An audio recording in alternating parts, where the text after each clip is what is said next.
की विरासत है। विरासत समझते हो ना?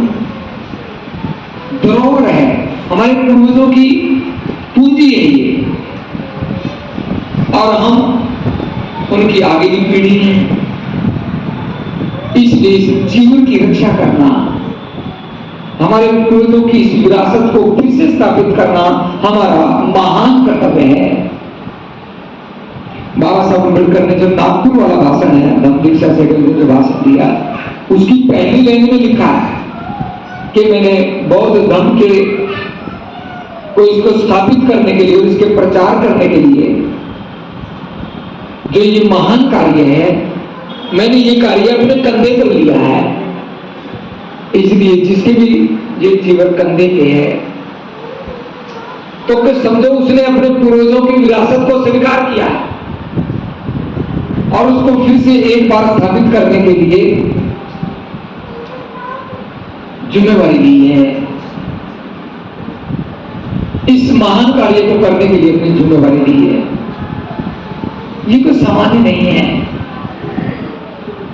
इस जीवन में फोटो बाद में कर लिए, बाद में हो जाएगा फोटो, किसी ने वीडियो करनी है तो वो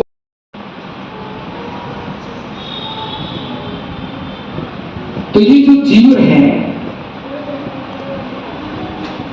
ये हमारे पूर्वजों की विरासत है और बाबा साहब ने इसी को स्थापित करने के लिए काम अपने कंधों पर लिया। इसलिए जिसके भी कंधे पे ये जीवन होगा, उसकी बहुत बड़ी जिम्मेदारी है। जीवन लेकर के यदि इस विरासत को नहीं समझ पाए और इस विरासत की स्थापना के लिए हमने काम नहीं किया, तो निश्चित तौर पे हम अपने पूर्वजों की इस विरासत का अपमान कर रहे हैं।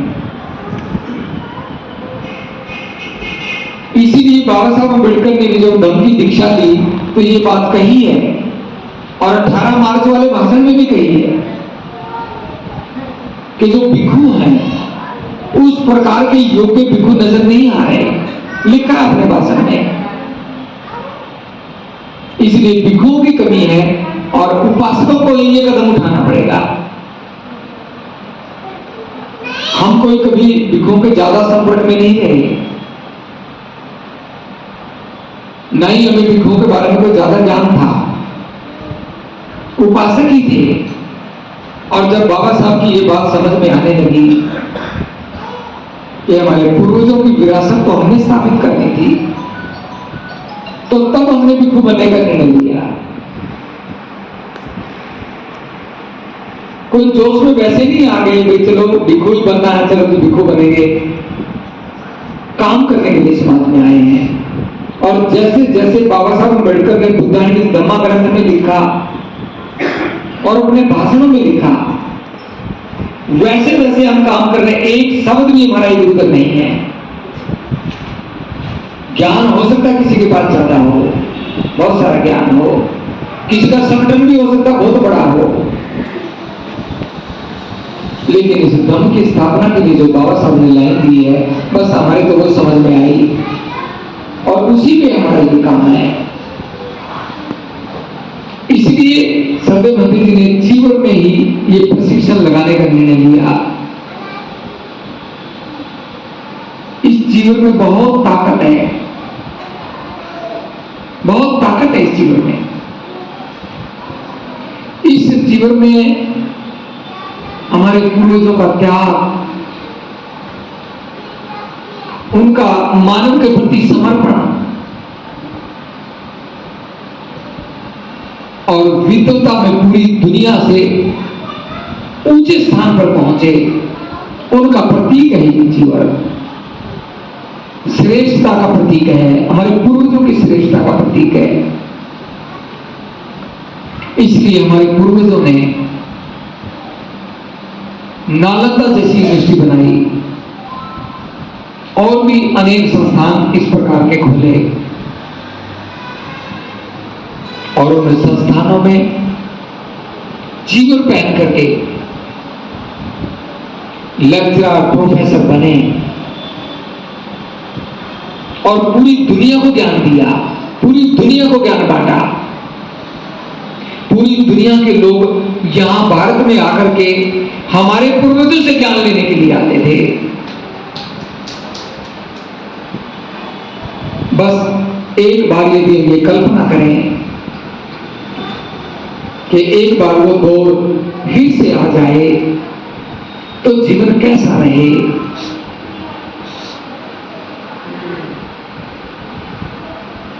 जिसमें हम कॉलेज यूनिवर्सिटियों का निर्माण करें आज के मुताबिक। हो सकता है हम निर्माण करने लगे, हम उसमें ना पढ़ पाए, लेकिन कम से कम हमारे जो बच्चे हैं, हमारी अगली पीढ़ी है, वो तो उसमें पढ़ पाए और पूरी दुनिया के लोग हमारे बच्चों से एक बार फिर ज्ञान लेने के लिए आए। हो सकता है हमारे बच्चों से ज्ञान लेने के लिए ना भी आए,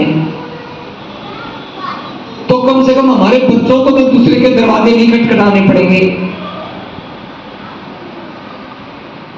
आज शिक्षा के लिए हम दूसरों के दरवाजे खटखटा रहे हैं, दूसरों के कॉलेज यूनिवर्सिटियों में जा रहे हैं।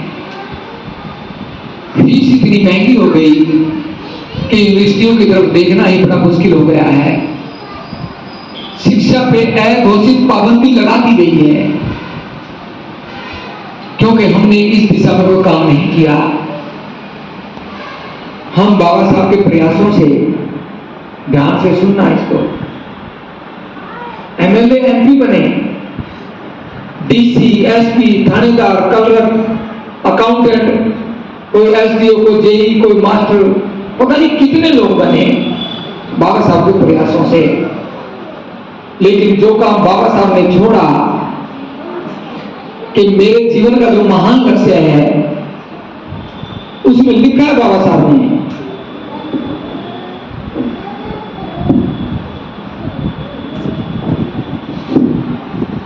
जो नागपुर वाला भाषण है उसमें बंदे जी ने, बाबा साहब ने लिखा है, ये वो नागपुर वाला भाषण है जिस पे हमें काम करना था। ये जीवन के, ये समझो, बड़े अंतिम भाषणों में से एक है। उसके बाद 51 दिन के बाद तो दुनिया से चले गए। इसकी पहली लाइन में बाबा साहब लिखते हैं, यहां पे लिखते हैं पहली लाइन, बौद्ध धम्म न्यायियों में आज अपने भाषण में इस महत्वपूर्ण प्रश्न पर कि मैंने बुद्ध द्वारा चलाए गए धम्म का पुनरुद्धार तथा प्रचार के महान कार्यभार को अपने कंधों पर क्यों लिया है। अब बाबा साहब ने तो इस कार्य को महान कार्य कहा है और अपने कंधों पर लिया, लेकिन जिनकी जिम्मेवारी थी, विशेष करके भिक्षुओं की जिम्मेवारी थी, उन्होंने इसको महान कार्य नहीं समझा। सारे के सारे भिक्षु संस्कारों में लग गए, इसीलिए वो इस काम को प्राथमिकता में नहीं ले सके। शिविर लेने का मतलब यही है कि हमारे पूर्वजों की विरासत को कंधे पे लेना, इस भार को उठाना और इसकी स्थापना के लिए काम करना।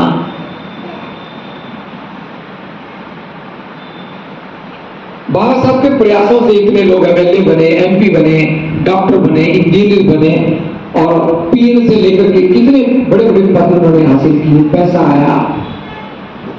लेकिन सारा का सारा पैसा एक साजिश के तहत, एक साजिश आप लोगों के साथ ऐसी की गई, आप उस साजिश को नहीं समझ पाए।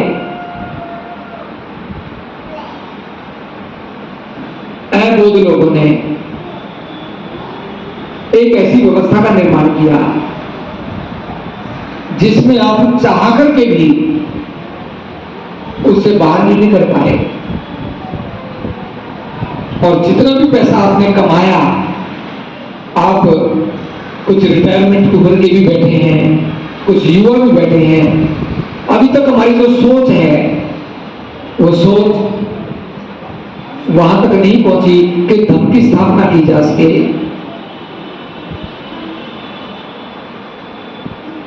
उस व्यवस्था की साजिश को नहीं समझ पाए।